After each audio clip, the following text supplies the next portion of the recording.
As vacacións de verán dos nenos e nenas poden ser un problema para moitos pais. Para axudar a conciliación, o Concello de Valga puxo en marcha a Escola de Verán. A iniciativa está dirixida por 8 voluntarios que participan grazas ao programa de voluntariado da Xunta de Galicia. O obxectivo é promover a participación cidadá voluntaria e axudar aos pais e nais de Valga. Iso colaborando entre todos, a pesar dos problemas que temos da pandemia, pois intentando conciliar a vida familiar e en distintos idades, pois estamos colaborando aquí cos nenos e nenas do noso Concello. A escola realízase este ano tras suspenderse o verán pasado. Nesta edición, os voluntarios son todos de Valga.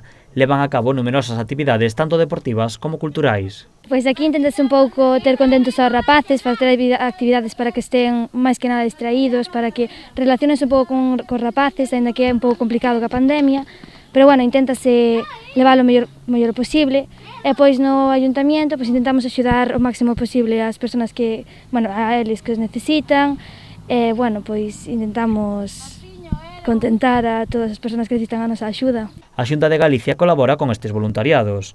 A directora xeral de Xuventude visitou as instalacións do Colexio de Baño Xanza, onde realizan as actividades da Escola de Verán e agasallou os voluntarios. E como estas axudas ao final, bueno, pois favorecen pois que as persoas novas do Concello estean aquí hoxe pois participando nestas actividades e favorecendo que se poidan facer. É unha boa noticia tamén que pese a toda a situación, pois estas accións se poñan en marcha porque son moi necesarias, primeiro para a conciliación das familias e segundo tamén para darlles un espazo de ocio, de tempo libre, saudable para os mozos e as mozas do Concello. A Escola de Verán terá unha duración de 4 semanas. En cada quincena participan 30 nenos e nenas.